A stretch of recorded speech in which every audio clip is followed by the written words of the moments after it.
ജെറുബ്ബാലും ഗിദെയോനും സംഘവും ഏത് നീരുറവയ്ക്ക് സമീപമാണ് പാളയമടിച്ചത്? ഉത്തരം ഹാരോദ് നീരുറവയ്ക്ക് സമീപം. വടക്ക് മോറിയ കുന്നിൻ്റെ താഴ്വരയിൽ ആരുടെ താവളമായിരുന്നു? ഉത്തരം മിദിയാൻകാരുടെ. മിദിയാൻകാരുടെ താവളത്തിലേക്ക് പോകുമ്പോൾ ഗിദെയോനോട് കർത്താവ് ആരെ കൂടെ കൂട്ടാനാണ് കൽപ്പിച്ചത്? ഉത്തരം ഭൃത്യനായ പൂരായെ. മിദിയാൻകാർ, അമലേക്യർ, പൗരസ്ത്യർ ഇവരുടെ കൂട്ടം താഴ്വരയിൽ എന്തിനെ പോലെ അസംഖ്യമായിരുന്നു? ഉത്തരം വെട്ടുകിളികൾ പോലെ അസംഖ്യമായിരുന്നു. ശിമയോൻ ചെല്ലുമ്പോൾ ഒരാൾ സ്നേഹിതനോട് എന്ത് വിവരിക്കുകയായിരുന്നു? ഉത്തരം സ്വപ്നം. മിദിയാൻകാരുടെ താവളത്തിലേക്ക് എന്ത് ഉരുണ്ടുവരുന്നതായിട്ടാണ് സ്വപ്നം കണ്ടത്? ഉത്തരം ബാർലി അപ്പം. സ്വപ്നവും അതിൻ്റെ വ്യാഖ്യാനവും കേട്ടപ്പോൾ ശിമയോൻ എന്താണ് ചെയ്തത്? ഉത്തരം ദൈവത്തെ വണങ്ങി.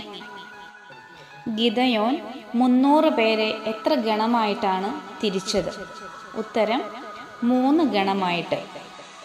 ഗിദെയോൻ 3 ഗണമായി ആളുകളെ തിരിച്ച് അവരുടെ കൈകളിൽ എന്താണ് കൊടുത്തത്? ഉത്തരം കാഹളങ്ങളും ഭരണികളിൽ പന്തങ്ങളും. ആർക്കൊക്കെ വേണ്ടി കാഹളം മുഴക്കണമെന്നാണ് ഗിദെയോൻ അവരോട് പറഞ്ഞത്?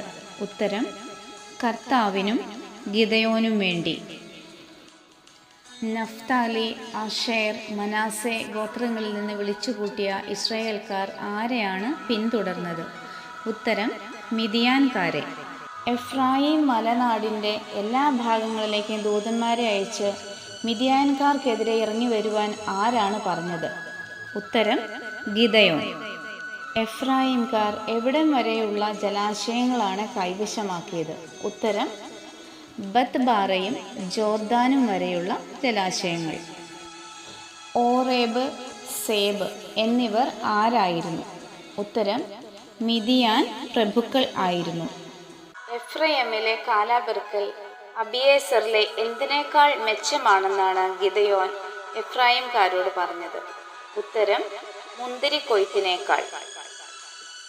എവിടെയുള്ള ജനങ്ങളോടാണ് തൻ്റെ അനുയായികൾക്ക് അപ്പം കൊടുക്കുവാൻ ഗിദെയോൻ ആവശ്യപ്പെട്ടത്? ഉത്തരം സുക്കോത്തിലെ ജനങ്ങളോട്. വിജയിയായി തിരിച്ചു വരുമ്പോൾ ഈ ഗോപുരം തകർത്ത് കളയുമെന്ന് ഗിദെയോൻ ഏത് നിവാസികളോടാണ് പറഞ്ഞത്? ഉത്തരം പെനുവേൽ നിവാസികളോട്. സേബായും സൽമുന്നായും എവിടെയാണ് താവളമടിച്ചിരുന്നത്?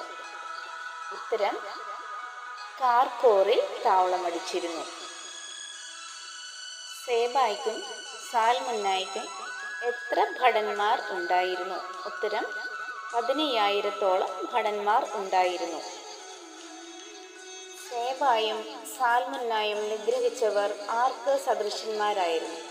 ഉത്തരം അവർ രാജകുമാരന്മാർക്ക് സദൃശ്യരായിരുന്നു.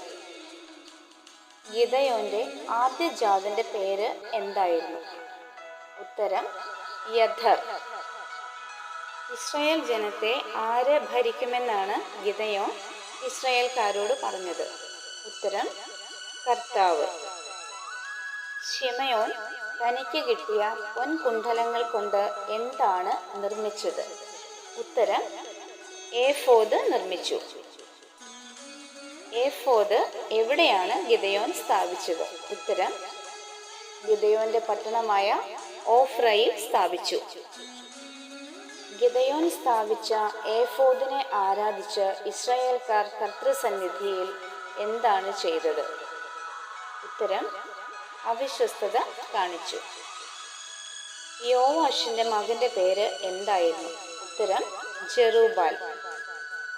ഗിദെയോന് എത്ര പുത്രന്മാർ ഉണ്ടായിരുന്നു? ഉത്തരം 70 പുത്രന്മാർ. ശെഖമിലെ ഉപനാരിയിലുണ്ടായ പുത്രന്റെ പേര് എന്താണ്? ഉത്തരം അബിമെലെക്ക്. അബിമെലെക്കിന്റെ പിതാവ് ആരായിരുന്നു? ഉത്തരം ഗിദെയോൻ.